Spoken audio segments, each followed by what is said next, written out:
Hello and welcome back for episode 2 in this mini-series about how to really get into wildlife photography. I'm going to share the secrets of good wildlife photography that I've learned over the years. So my name is Graham Elliott and thanks for joining me. So in the last episode, what we looked at, I covered really how to plan, which is a really important aspect of wildlife photography. And obviously I went through that in the last episode. So if you haven't listened to that, please do, because I think you'll find some useful information in there. And in this episode, what we're going to look at is how do you get close to wildlife without disturbing it? And I think on the one hand, this primarily applies, I think, to land animals. However, it can also apply to pretty much anything else. And here I'm thinking about marine life, so things like humpback whales. So there are ways of getting close that are ethical. And obviously, that's one of the most important considerations. I'm actually quite passionate about ethical photography and engaging with all wildlife in an ethical way. So let's get into it. So the very first thing is really ethics. And the reason that that's so important is, first of all, a lot of these animals can be endangered. Some are nearing extinction. Some of the animals that we, in fact, take for granted today are in reality very close to extinction. I must admit, I was absolutely shocked when I found out that certain species, so for example, things like giraffes, they're actually under threat.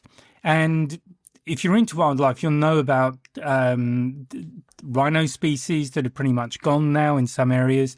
And it's actually quite horrendous. And I have put together some podcasts and information about the realities of threats to animals and essentially what we've done to them as a species, what human beings have done. So I'm not going to labor that point.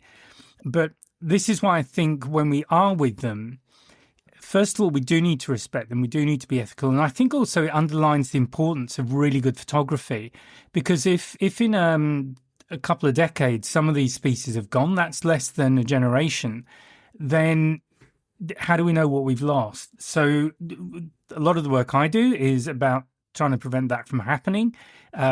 Whether myself and other people who are doing the same will be successful is another story. So ethics are really important. Secondly, if you disturb animals, you are no longer looking at their natural behavior in a given environment. You've changed the situation, you've changed the dynamics of the encounter, and what you're going to trigger is a fight or flight response or freeze. So fight, flight or freeze as a response.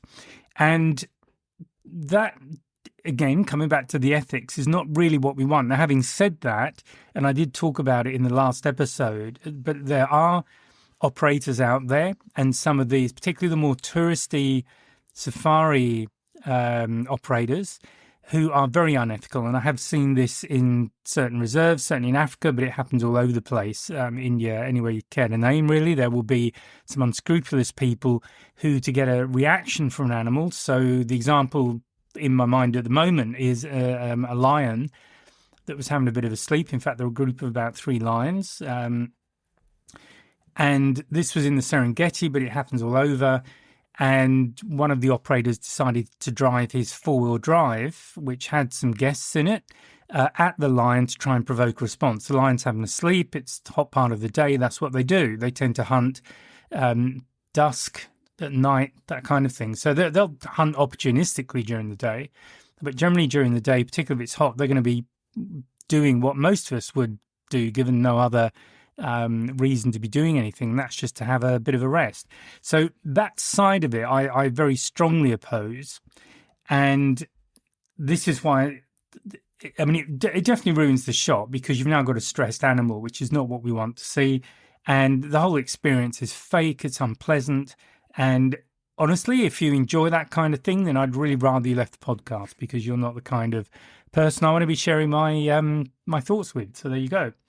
So the idea of it is to be a silent guest. And this is where we have things like hides in certain environments, and also looking at the marine encounters. So I've done a lot of photography with humpback whales, but again, even there are generally rules. Where I was doing it off the coast of Sydney, there are definite rules about how you interact with the whales.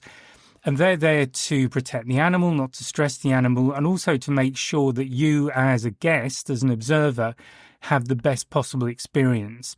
So I probably overemphasize that, but that to me is really important. Okay, so the next thing to think about is understanding animal behavior. And this is something that came up in the research part in the last podcast, because when you understand what the kind of animal behavior you can expect, depending on exactly when you're going, so it's typically time of day, that's when you might see a hunting situation going on, and they might be resting. They might give certain behaviors, but you don't always know. So the thing I'm thinking of there is breaching in humpback whales, because that's always great to see, but it's a little bit difficult to predict. You might have spy hopping in the case of whales. They might swim right up to the boat. And there's some brilliant YouTube videos actually of whales swimming underneath kayaks and things like that. So certainly humpbacks, in my experience of them and what I've seen, they're very gentle. I've been in a much smaller boat and had an animal breach right next to me, and it could easily have knocked the boat over. It was about 3 times the length of our boat, but it didn't do that. So understanding behavior gives you some idea of what you're likely to see if you're lucky, because obviously it's very, very difficult to predict, and therefore the kind of photographs you might be able to come up with. Now, another aspect of animal behavior is recognizing signs of stress. So this might be warning calls, it might be tail flicks, it could be the position of an animal's ears. So, I mean, things like cats will lay their ears back when they're perhaps feeling threatened. It's a defensive posture, but it also often means that an animal that is feeling threatened may well strike and then run away. So you obviously don't want to provoke that. So it's good to have some knowledge of animal behavior. What's much more important, I think, and I absolutely recommend, is to have a guide with you, somebody who understands the animals and can read them and has a very good idea of what's going on, let's put it that way. And they know how to handle the situation. And if you were listening to my podcast with Dean McGregor in Zimbabwe, Dean is definitely one of those guides who is extremely experienced, trains other guides. He can read a situation. And obviously, if you're in a situation with a group of elephants or even a single elephant, it can be very threatening. It's important that somebody can read the signs of stress and respond to it appropriately, because that way it keeps everyone safe. And I suppose a warning note to add here, but it is a real one, is that recently, from when I'm recording this in August 2025, a couple of guests in a safari in Zambia were actually killed by an elephant, and this seems to have been, from what I understand, largely down to an inexperienced guide who did not understand what was going on and did not look after his guests. And, this is the reality of wildlife. These are wild animals. They will respond in a way that they will respond. It's not necessarily what we would want, but don't underestimate the kind of injuries that can occur and that people can die if you get it wrong. So this sort of stuff is really important. So I'm going to talk a bit more about how you get close. So this might happen in several ways, and the overarching thing to remember is to keep it safe for you, and if you're leading a group, for the people that you're with, because that really is the most important thing. It's far better to miss a shot but keep everyone safe and uninjured than to take a chance and then have some sort of tragedy happen, because that's really the last thing anybody wants. So I have tracked animals on foot, and so first of all, when you're moving, you need to keep things pretty slow. You need to be aware of what's going on around you. Again, a good guide will be able to read the spoor. So that's tracks, that's animal dung, that's broken vegetation, essentially anything that is left behind by an animal. And good trackers will know which way to follow the tracks. Because with things like elephant tracks, I've actually heard of this with an inexperienced guide was following elephant tracks, but went the wrong way. Was actually going in the direction they'd come from, not the direction they were going, because that person didn't understand how to recognize which direction the animal was traveling. If you don't know much about elephant feet, it's not entirely obvious at first glance. In fact, it's not that obvious at all which way is the front, which bit is the front and which is the back. They don't have pads like you might have seen with dog or cat prints or lions, things like that. They're pretty easy to see, but other animals aren't quite so clear. So they need to understand that. So you need to be going slow, keep movements deliberate, avoid sudden movements, be conscious of the noise you're making. If I like to carry water with me, but I'll always be careful to make sure, and generally a camera as well. So I'm making sure that is not banging against anything, making a noise. So I'm being quite careful. In terms of your clothing, I spoke about this in the first episode about research and preparation. So you do need to have very neutral tones. You don't want bright colors. You don't want to stand out. You need to blend in. That is the really important thing. A lot of animals don't rely on sight so much, but a lot of them do. So if they see something they don't like the look of, there's a good chance they'll run away. Or if it's something like a rhino or an elephant, they might attack. So that can be their form of defense, not to run, but to attack whatever it is that they're not happy with and go from there. And obviously something big like that coming at you is not good news. The other sense, obviously, that animals will use is smell. So first of all, you need to be very conscious of wind direction, particularly if you are tracking an animal. You need to come from where you are downwind of them. So in other words, you can smell them potentially, but they can't smell you. And that, of course, that means you need to be very conscious of the wind direction, because if that changes, and I have had that when I was, I'd been tracking some rhino on foot, I was taking photographs, and then became aware that the wind was shifting. And rhinos are one of those animals that are very dangerous. If they smell something they don't recognize, there's a good chance they'll take a defensive measure, which can be to charge you. So be aware of what you're smelling. I did some tracking in Namibia a few years ago now, and when we spent a few days out tracking, so we were mostly in four-wheel drives, but we were definitely camping out in the desert at night for a few days. And for that whole period, we didn't use any deodorant, no kind of smelly stuff at all, so that the only smells were natural smells and nothing that an animal would find unusual. So that's something to be aware of. If you're in a vehicle, generally on trips I've been on, we don't worry too much about that, but that might be something that you're asked to bear in mind. Obviously, being silent is really important because, again, most animals have very good hearing. So if you're just blundering through the bush and breaking twigs and rustling leaves and chatting to one another and have a very noisy camera. I have mine in silent, but it still makes noise. So I have to be very careful of that. Also, things like your telephone, don't have alerts on and things like that. Just put it into a silent mode so that if you should suddenly pick up a signal for whatever reason, it doesn't make a sound or ring or do anything like that. So just before you go out, have a think about what you've got on you that will make noise and turn it off. So you want to be as quiet as possible. Other things that will help you to get close, which will depend upon what you're photographing, are things like hides or blinds. So I have photographed bears in a hide, but even in the hide, so the hide is obviously designed that it doesn't look like there's anybody there from an animal's perspective. You have quite narrow windows, but you can see out of those. And then below the window level, there's usually a hole which has, what would it have? A kind of cover. So basically there's a material that you push so it's got a hole in it that you push the lens through, and then you can tie that off so that the material is tightly around the lens of the camera. And then you obviously are inside the hide, the camera lens is sticking out, and you can take your photographs. But even in the hide, the important thing is to keep sound to an absolute minimum. You don't want animals to realize that you're there. They can't see you or smell you.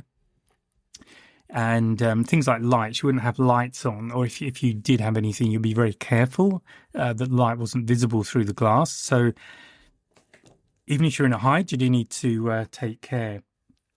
So the key thing about getting close in that sense is to keep the noise to a minimum, keep movement slow, deliberate, beware of smells, beware of the noise that you're making. Now, another thing that will really help, of course, is having a good telephoto lens. So this is where that makes a big difference. So I generally use a 100 to 400. I've used longer, but that they usually need a tripod or some form of support. So the longest lens that you can manage will come down to how strong you are, how heavy the lens and camera combination is, and where you are. So, for example, on a whale watching boat, it's not practical to use a tripod or anything like that, even monopod, because you have to be able to move through a fair degree of movement, a fair arc, because you're not always sure where the whale's going to pop up until it's up. And you need to be able to get on there quickly, because if you're photographing a breach, that can be over in a couple of seconds. So you don't have time to fiddle around with a tripod and then get everything in focus and go. You need to have... Well, one of the things that comes with experience is being able to make an educated guess about where the whale is likely to come up, or at least how far from your boat, or how far from you. So you set up a depth of field. You set up, essentially, think of it as a focus box where you know anything inside that box is going to be in focus. So that's where you're expecting your whale to be. And then it's a question of just getting on it and firing as quickly as you can. But even things like autofocus, if you're in that situation, you might want to consider not using autofocus, or at the very least, if you can, select the minimum AF distance. So in other words, how close the lens will focus from you. Some lenses have a choice of settings. If that animal is not going to be close, then switch it to the longer setting, as long as that still gives you the distance that you need, because that will reduce the amount of hunting that the autofocus will do. And if you pre-focus, generally the AF will be okay. But if you've got any doubts, then maybe just use manual focus. So, and with digital, you can always take a test shot. So telephoto is really important. Now, the other thing is, obviously, if you're in a vehicle, you might be able to rest it on something. And in the last episode, I spoke about using a beanbag or something like that if you're resting it on the side of a vehicle where the engine is running, because you will have vibration coming through the vehicle body, and you need to obviously minimize the effect of that on your image. So again, a fast shutter speed is good because it will pretty much eliminate that if you get it right. The other thing to do, so obviously zoom will get you in close. The other thing I like to do is get as low as I can when I'm taking a photograph. So I've got photographs. There's one of a lion that I took, or lioness that I took in Uganda, and it looks almost like I'm lying in the grass with it. In fact, I was in a four-wheel drive, and I had simply got as low as I could in the vehicle. I was shooting through, this vehicle had windows on the side. Some vehicles are open at the side, but I always get down as low as I can. And ideally you want to be at eye level with the animal. If that's laying down in the grass, then that means you need to get down really low, or grass, sand, wherever it is.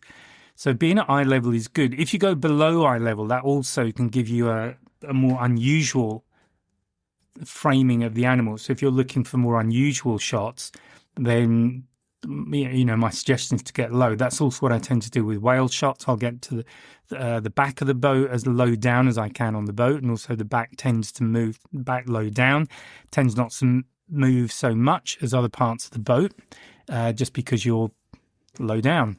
So think about where you are in the vehicle that you're in. Again, if you're walking, you might want to crouch down and get low. That also makes you less visible. And as long as there are other people around you, keep an eye out on what's going on around you, then that also can be a good thing to do. The other thing is to let wildlife come to you where you can. So obviously, if you're in a hide, then there isn't really an option. You have to just be quiet and let the animals come to you. But that's great, because that can give you some very natural photographs because they're not necessarily aware that you're there. This is also true with humpback whales, where part of whale watching is to be tracking the whale, running parallel to it, that kind of thing. Something I've observed happening, to me, it tends to happen more in the second part of the whale watching season. So I've spoken about that in the last podcast. I won't repeat it. But often whales will seem to stop and then they'll come and swim up to you and have a good look around. So in that situation, what you have to do as the boat operator is to just stop, turn your engine off, and then you are there for the duration that whale is with you. And then when the whale decides they've had enough, they'll swim off and then you can go.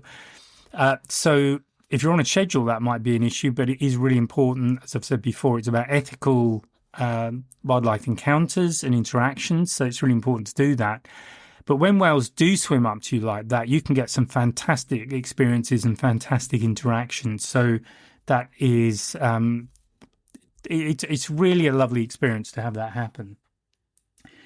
Okay, so that is pretty much it for this episode. So these are just some tips and things to think about how to get close to the animal, and also in the photograph, how to make it look like you've got close. And the thing I didn't talk about there was cropping. But that obviously is another option you have in post-processing. And this is why when you're taking photographs, I always recommend you shoot in RAW.